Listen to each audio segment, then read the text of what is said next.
Hello friends, എല്ലാവർക്കും മഹാലക്ഷ്മി സീരിയലിലെ latest വിശേഷങ്ങളിലേക്ക് സ്വാഗതം.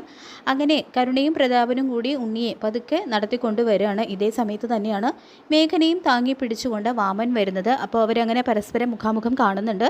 ഞങ്ങളോട് പൊയ്ക്കൊള്ളാനാണ് തോമസ് ഡോക്ടർ പറഞ്ഞു എന്നും 1-2 ആഴ്ച കഴിഞ്ഞാൽ ഇവന് നടക്കാൻ മാത്രമല്ല സംസാരിക്കാനും കഴിയുമെന്നും അങ്ങേര് അത്രയ്ക്കും മിടുക്കനാണെന്നെല്ലാം വാമദേവൻ പറയുന്നുണ്ട്.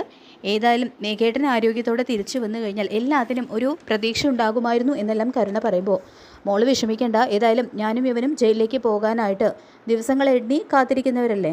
അതുകൊണ്ട് തന്നെ കണ്ണനെയും ലക്ഷ്മിയും തകർക്കാനായിട്ട് എന്തെങ്കിലും ഒരവസരം കിട്ടിക്കഴിഞ്ഞാൽ ഞാനത് വിട്ടുകളയില്ല. ഇനി മേഘനും കൂടി ഞങ്ങളോടൊപ്പം ചേർന്ന് കഴിഞ്ഞാൽ എന്തെങ്കിലുമൊക്കെ നടക്കും, മോള് വിഷമിക്കേണ്ട എന്നെല്ലാം വാമദേവൻ കരുണയോട് പറഞ്ഞു കൊടുക്കുന്നു.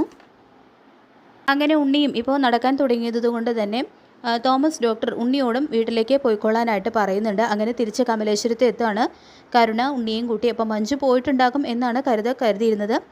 പക്ഷേ തിരിച്ചെത്തുന്നതും മഞ്ജുവിനെ കണ്ട് ഞെട്ടിപ്പോവാണ് കേട്ടോ കരുണയും ഉണ്ണിയും. അങ്ങനെ ഷോക്കായി നിൽക്കുന്ന കരുണയോടും ഉണ്ണിയോടായിട്ട് മഞ്ജു പറയുന്നുണ്ട്, രണ്ടുപേരും ഇങ്ങനെ വീഴ്ച നിൽക്കണ്ട, ഞാനും സാഗരേട്ടനും ഇനി ഓണം കഴിഞ്ഞ് പോകുന്നുള്ളൂ. ഇത്തവണത്തെ ഓണം എൻ്റെ സ്വന്തം വീട്ടിൽ ആഘോഷിക്കാൻ തന്നെയാണ് ഞങ്ങൾ തീരുമാനിച്ചിരിക്കുന്നത് എന്ന് പറയുന്നു. അങ്ങനെ ഉണ്ണിക്കും കരുണയ്ക്കും വലിയൊരു തിരിച്ചടി തന്നെയാണ് കിട്ടുന്നത്. കാരണം മഞ്ജു അവിടെ ഉണ്ടായിക്കഴിഞ്ഞാൽ അവരുടെ ഒരു പദ്ധതികളും നടക്കില്ല എന്ന് നന്നായിട്ട് അറിയാം. കാരണം മഹാലക്ഷ്മിയോ കണ്ണനെ പോലെയല്ല മഞ്ജു എന്ന് പറയുന്നത് വളരെ ബോൾഡായിട്ടുള്ള ഒരു പെൺകുട്ടിയാണ്. അതുകൊണ്ട് തന്നെ ഉരുളയ്ക്കുപ്പേരി പോലെ അവൾക്ക് നല്ല മറുപടി കിട്ടും.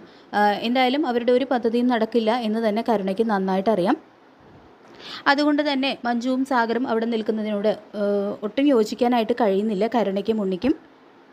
പിന്നീട് പ്രതാപനും കരുണാലയത്തിലേക്ക് തിരിച്ചെത്തുന്നു. പ്രതാപനെ കാണുന്നതും ഓടിക്കൊണ്ട് വരുന്നുണ്ട് മുത്തശ്ശി.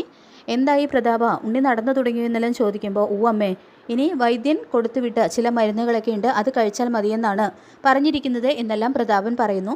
തുടർന്ന് ജാനമ്മ തന്നെ വന്ന് കണ്ടതായിട്ടും അവരെ കൊണ്ട് തന്നെ എല്ലാം ചെയ്യിക്കണം.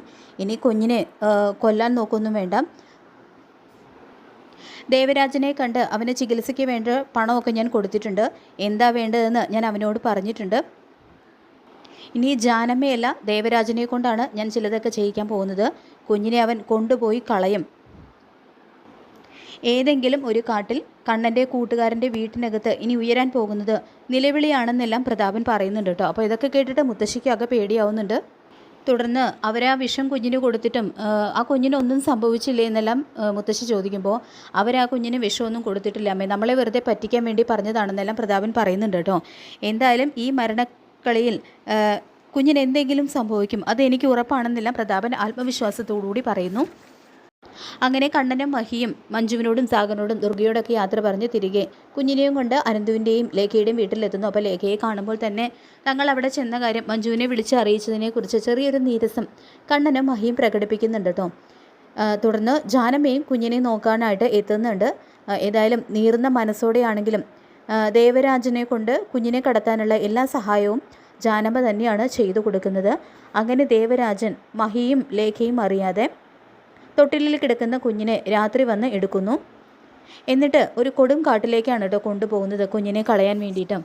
പക്ഷേ ഇതിനോടകം തന്നെ കുഞ്ഞിന് വരാൻ പോകുന്ന വലിയ ആപത്തിനെക്കുറിച്ച് സിദ്ധിയായ അമ്മയിൽ നിന്നും മാർക്കോയ്ക്ക് മനസ്സിലാകുന്നുണ്ട്. അങ്ങനെ കുഞ്ഞിനെ രക്ഷിക്കാനായിട്ട് ആ കൊടും കാട്ടിൽ ദേവരാജനെ ഞെട്ടിച്ചുകൊണ്ട് മാർക്കോയാണ് എത്തുന്നത്. അപ്പോൾ നമുക്ക് കാത്തിരിക്കാം വരാൻ പോകുന്ന ത്രില്ലിംഗ് എപ്പിസോഡുകൾക്കായിട്ട്. ഈ റിവ്യൂ ഇഷ്ടപ്പെട്ടെങ്കിൽ ലൈക്ക് ചെയ്യുക, ചാനൽ കൂടി ഒന്ന് സബ്സ്ക്രൈബ് ചെയ്ത് സപ്പോർട്ട് ചെയ്യുക. താങ്ക്